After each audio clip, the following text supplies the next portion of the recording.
11월 12일 새벽 기도의 말씀입니다. 오늘 우리에게 주시는 말씀은 에스라 8장 21절에서 31절까지 말씀입니다. 그때 내가 아하와 강가에서 금식을 선포하고 우리 하나님 앞에서 스스로 겸비하여 우리와 우리 어린아이와 모든 소유를 위하여 평탄한 길을 그에게 간구하였으니 이는 우리가 전에 왕에게 아뢰기를 우리 하나님의 손은 자기를 찾는 모든 자에게 선을 베푸시고 자기를 배반하는 모든 자에게는 권능과 진노를 내리신다 하였으므로 길에서 적군을 막고 우리를 도울 보병과 마병을 왕에게 구하기를 부끄러워하였음이라. 그러므로 우리가 이를 위하여 금식하며 우리 하나님께 간구하였더니 그의 응낙하심을 입었느니라. 그때 내가 제사장의 우두머리들 중 12명 곧 세레바와 하샤바와 그의 형제 10명을 따로 세우고 그들에게 왕과 모사들과 방백들과 또 그곳에 있는 이스라엘 무리가 우리 하나님의 성전을 위하여 드린 은과 금과 그릇들을 달아서 주었으니 내가 달아서 그들 손에 준 것은 은이 650달란트요 은그릇이 100달란트요 금이 100달란트며 또 금잔이 20개라. 그 무게는 1000다리기요 또 아름답고 빛나 금같이 보배로운 놋그릇이 2개라. 내가 그들에게 이르되 너희는 여호와께 거룩한 자요 이 그릇들도 거룩하고 그 은과 금은 너희 조상들의 하나님 여호와께 즐거이 드린 예물이니 너희는 예루살렘 여호와의 성전 골방에 이르러 제사장들과 레위 사람의 우두머리들과 이스라엘의 족장들 앞에서 이 그릇을 달기까지 삼가 지키라. 이에 제사장들과 레위 사람들이 은과 금과 그릇을 예루살렘 우리 하나님의 성전으로 가져가려 하여 그 무게대로 받으니라. 첫째 달 12일에 우리가 아하와 강을 떠나 예루살렘으로 갈새 우리 하나님의 손이 우리를 도우사 대적과 길에 매복한 자의 손에서 건지신지라. 아멘. 우리가 에스라 말씀을 살펴보고 있습니다. 에스라 7장의 말씀을 통해서 우리는 에스라가 어떤 사람인지 확인해 볼 수 있었습니다. 그는 하나님께서 주신 사명을 잃어버리지 않고 그것을 준비하던 사람이었으며 하나님의 도우심을 구할 수 있는 사람, 하나님의 도우심으로 살아가는 사람이었습니다. 그 사명을 잃어버리지 않았던 에스라가 이제 사명의 때가 되어 성전 재건을 위해 귀환을 결심합니다. 하나님께서 이스라엘을 포로로 끌려가게 하시고 다시 회복시키실 때는 단순히 파괴된 성전이 회복되고 유다 공동체를 다시 돌아오게 하는 것 정도의 목적이 있지 않으셨습니다. 무너진 성전을 재건할 뿐 아니라 하나님의 말씀에 따라 하나님의 율법에 따라 사는 바른 신앙을 가진 자들로서의 회복을 기대하셨습니다.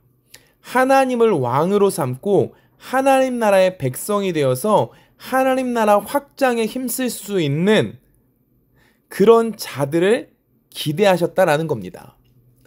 에스겔 22장 30절에는 이런 말씀이 있습니다. 포로에 끌려가기 전의 이야기죠.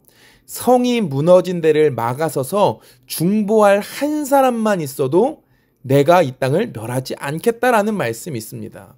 그런데 그 한 사람을 찾지 못해서 그 남유다 땅이 망했다라고 말하고 있습니다. 소돔과 고모라는 의인 10명이 없어서 망했습니다.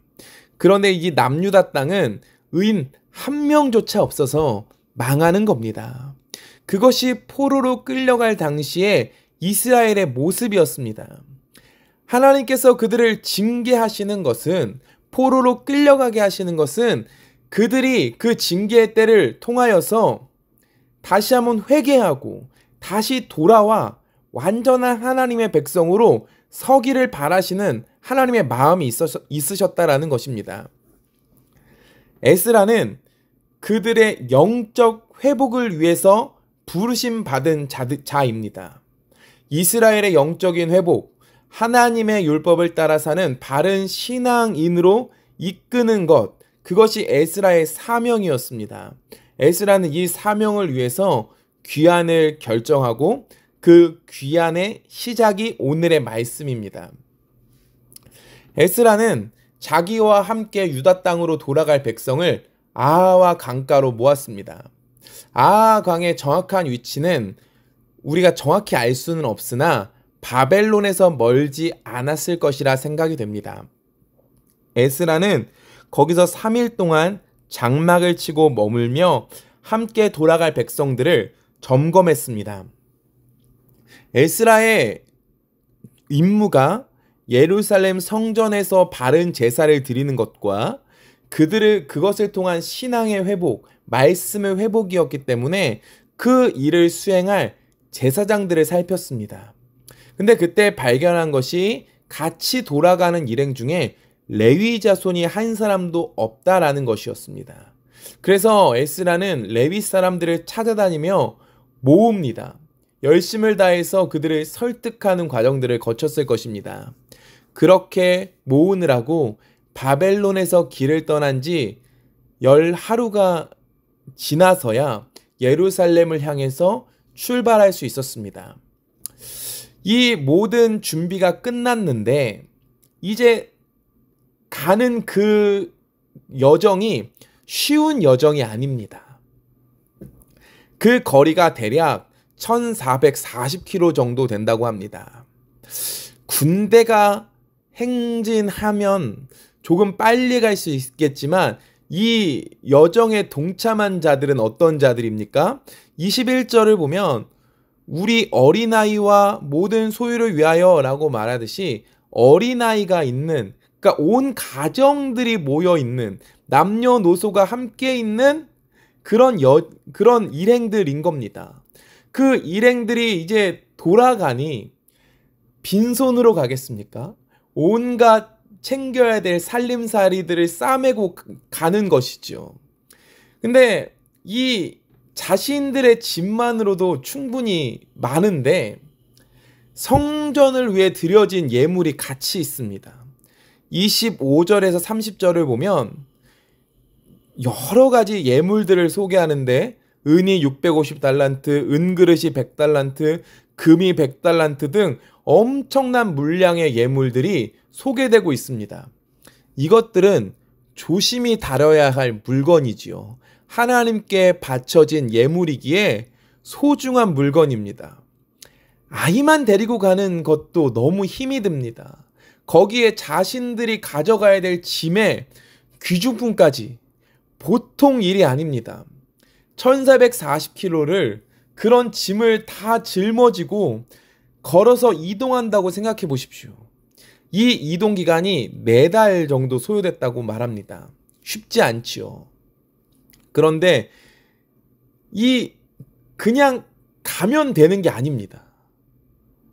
이 짐을 짊어지고 가는 것도 힘든데 여기서 끝이 아닙니다. 이 이동하는 동안 그들을 노리는 강도떼들이 있습니다. 강도들에게는 너무나 좋은 표적 아닙니까?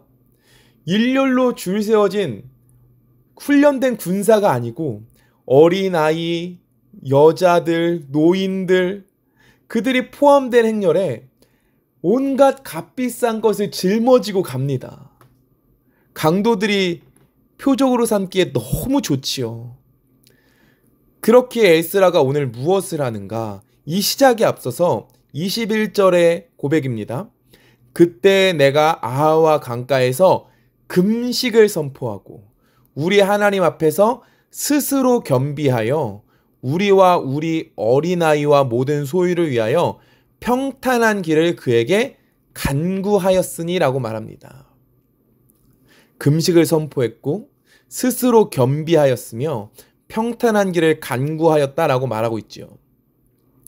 에스라가 금식을 선포했다라는 것은 자기 혼자만 금식한 것이 아니라 온 일행을 동참시켰다라는 것입니다. 다 같이 하나님께 마음을 모으기를 요청한 것이죠. 그리고 또 우리 하나님 앞에서 스스로 겸비했다라고 말하는데 이 말은 온전히 하나님을 의지하기로 했다라는 말입니다. 그 에스라와 유다의 백성들은 하나님을 의지하며 금식하며 기도했습니다. 무엇을요? 평탄한 길을 허락하여 달라고요. 이 돌아가는 여정을 하나님께서 돌보아 달라고, 하나님께서 지켜달라고 기도하는 겁니다. 여기서 우리가 주목할 만한 사실이 있습니다. 앞서 말한 대로 에스라 일행의 이 귀향길은 굉장히 위험하고 고된 길입니다. 호위하는 군대 없이 여행한다라는 것이 참으로 무모해 보이는 일입니다. 에스라는 그 아닥사스다 왕에게 신임을 받고 있었습니다. 이 아닥사스다 왕이 전폭적인 지원을 해줬습니다. 그렇다면 호위 군대를 요청할 수도 있지요. 느헤미야가 돌아갈 때 군대 장관과 마병과 함께 왔습니다. 에스라도 요청했으면 그렇게 될 수 있었습니다. 근데 이 에스라는 페르시아 왕에게 이런 요청을 하지 않습니다. 22절입니다. 이는 우리가 전에 왕에게 아뢰기를 우리 하나님의 손은 자기를 찾는 모든 자에게 선을 베푸시고 자기를 배반하는 모든 자에게는 권능과 진노를 내리신다 하였으므로 길에서 적군을 막고 우리를 도운 보병과 마병을 왕에게 구하기를 부끄러워하였음이라 라고 말합니다. 무엇이라고 말합니까? 자신이 페르시아 왕에게 하나님에 대해서 말한 적이 있다라는 겁니다. 무엇이라고요? 자기를 찾는 모든 자에게 선을 베푸시는 분이라고요. 하나님을 찾고 하나님을 기도할 때 하나님이 도우셔서 안전하다라고 이미 이야기를 했다라는 겁니다. 근데 이제 와서 갈 길이 멀고 험하니 우리가 걱정이 되니 호위해줄 군대를 요청한다라는 것은 그에게 있어서 굉장히 부끄러운 일이다라는 것입니다. 그렇기에 에스라는 하나님의 전적인 보호에 의존하기로 다짐했다라는 것입니다. 그래서 기도하는 겁니다. 다 같이 금식하며 기도하는 겁니다. 하나님께서 전적으로 동행하셔서 하나님께서 이 선을 베풀어 주셔서 하나님 우리가 안전할 수 있도록 도와주십시오. 하나님 저 페르시아 땅에게 우리가 안전하게 도착했습니다. 하나님이 진짜 하나님이심을 보여주십시오. 기도하는 것입니다. 예루살렘으로의 여행을 위한 모든 준비에 앞서서 에스라가 행한 것은 바로 이 영적인 준비였습니다. 이에 하나님께서 어떻게 하십니까? 응답하시지요. 31절입니다. 첫째 달 12일에 우리가 아하와 강을 떠나 예루살렘으로 갈새 우리 하나님의 손이 우리를 도우사 대적과 길에 매복한 자의 손에서 건지신지라. 하나님의 손이 도우셨다라는 것입니다. 에스라가 앞에서 고백한 것처럼 주님을 구하는 자에게, 주님을 찾는 자에게 선을 베푸시는 그 하나님께서 정말로 응답하셔서 선을 베푸셨고 도우셨다라는 것입니다. 하나님이 바라시는 회복의 모습이 무엇입니까? 하나님을 왕으로 인정하고 하나님 안에서 살아가는 것입니다. 하나님의 말씀을 따르며 순종하고 순종할 때 허락하시는 은혜로 말미암아 기뻐하며 살아가는 것입니다. 이스라엘이 왜 무너졌습니까? 우상 때문에 무너졌습니다. 하나님 의지하지 않고 세상의 헛된 것들을 의지하며 바라보다가 결국에 무너진 것 아닙니까? 지금 에스라 그리고 영적인 회복과 개혁에 함께할 제사장들, 성전에서 일할 자들이 함께 아하와 강 앞에 서 있습니다. 이들이 분명히 다시 하는 것입니다. 하나님 우리가 헛된 것 의지하지 않겠습니다. 하나님 왕으로 섬기겠습니다. 마음을 겸비해서 다시 새롭게 하고 하나님만 바라보며 하나님만 의지하겠습니다. 세상의 군대 페르시아보다 하나님이 강하심을 우리가 인정합니다. 하나님께서 가장 크신 분임을 고백합니다. 하나님 일하여 주십시오. 그렇게 기도할 때 하나님께서 응답하시는 겁니다. 말씀을 정리합니다. 하나님은 우리에게도 회복하는 마음, 하나님만 의지하는 마음을 요구하고 계십니다. 우리는 무슨 일을 하려고 하든지 하나님께서 함께 하시며 친히 지켜주시기를 기도하며 그 하나님 앞에 서는 믿음으로써 서야 할 것입니다. 하나님께서 함께 하시면 된다. 하나님께서 지켜주셔야만 한다라는 그 확신이 우리에게 있어야 합니다. 우리 자신을 비우고 하나님께 간구하며 매달리는 은혜가 있어야 할 것입니다. 우리는 지금 어떤 모습으로 서 있습니까? 하나님이 원하시는 회복의 모습으로 서 있습니까? 하나님께서 기뻐하시는 모습으로서 하나님을 인정하며 살아가고 있습니까? 세상에 다 떳떳하게 하나님을 고백하며 세상을 부끄러워하게 하는 자입니까? 아니면 세상에 그냥 속하여져서 하나님을 부끄럽게 하는 자입니까? 하나님을 의지하셔서 하나님의 응답을 경험함으로 말미암아 하나님의 기쁨 되어지는 여러분들 되어지시기를 간절히 소망합니다. 기도하겠습니다. 하나님 사랑합니다. 감사합니다. 오늘도 하나님 앞에 겸손히 섭니다. 우리의 마음을 겸비하여 하나님 의지함으로 나아갑니다. 주님, 우리가 하나님 바라볼 때 하나님 또 우리에게 응답하여 주시고 하나님의 선하심을 우리에게 보여주시옵소서. 함께 하심을 믿사오며 감사드리며 예수님의 이름으로 기도합니다. 아멘.